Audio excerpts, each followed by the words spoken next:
Good afternoon students. विषय अर्थशास्त्र, कक्षा 12वीं। अध्याय का नाम है बाजार। बाजार का अर्थ हम देखते हैं, जिस क्षेत्र तक वस्तुओं की मांग और पूर्ति होती है उन समस्त क्षेत्र को बाजार कहते हैं। बाजार में किसी वस्तु की मांग और पूर्ति का होना आवश्यक है और उस क्षेत्र पर क्रेता विक्रेताओं का होना भी आवश्यक है। बिना क्रेता विक्रेता के बाजार नहीं कहलाता है और उन क्रेताओं विक्रेताओं में परस्पर प्रतियोगिता होनी चाहिए, तो उस समस्त क्षेत्र को बाजार कहेंगे। परिभाषा में हम देखते हैं प्रोफेसर कुर्नो के अनुसार, उनके अनुसार अर्थशास्त्री बाजार शब्द से अर्थ किसी स्थान विशेष से नहीं लेते हैं जहाँ पर कि वस्तुओं का क्रय विक्रय होता है, बल्कि उन समस्त क्षेत्र से लेते हैं जहाँ पर इनमें स्वतंत्र प्रतियोगिता होती है, क्रेताओं विक्रेताओं के बीच स्वतंत्र प्रतियोगिता होती है।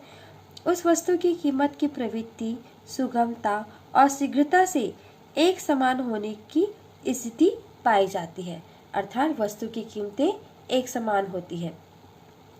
प्रोफेसर स्टोनियर और हेग के अनुसार अर्थशास्त्री बाजार का अर्थ एक ऐसे संगठन से लेते हैं जिसमें किसी वस्तु के क्रेता विक्रेता एक दूसरे के संपर्क में रहते हैं, निकट रहते हैं। अब आइए हम देखते हैं बाजार के तत्व या विशेषताएं। इसमें सबसे पहले हम देखते हैं एक क्षेत्र।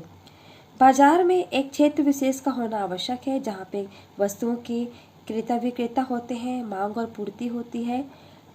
और इसके क्रेता विक्रेता एक छोटे क्षेत्र में भी हो सकते हैं या फिर एक अंतर्राष्ट्रीय व्यापार भी हो सकता है। आधुनिक युग में तो परिवहन और संचार के साधन का इतना विकास हो गया है कि व्यापारी एक स्थान पर बैठते हैं और अन्य देशों से वस्तुओं का सौदा करते हैं। एक वस्तु बाजार में एक ही वस्तु होती है जिसके क्रेता विक्रेता होते हैं और अलग अलग क्षेत्र में अलग अलग वस्तुओं की खरीदी बिक्री होती है, जैसे कपड़े का बाजार, चूड़ी का बाजार, अनाज का बाजार, सब्जी का बाजार आदि। अर्थात वस्तुएं एक होती है। अगला है क्रेता विक्रेता। बाजार में क्रेताओं विक्रेताओं का होना आवश्यक है और उनकी अनुपस्थिति में बाजार नहीं कहलाएगा।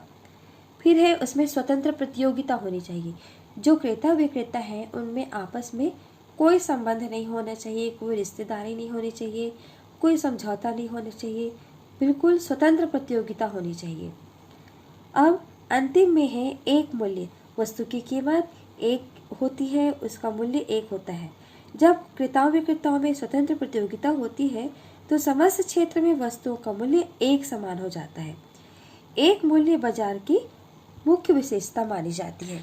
तो ये है बाजार का अर्थ, परिभाषा और तत्व।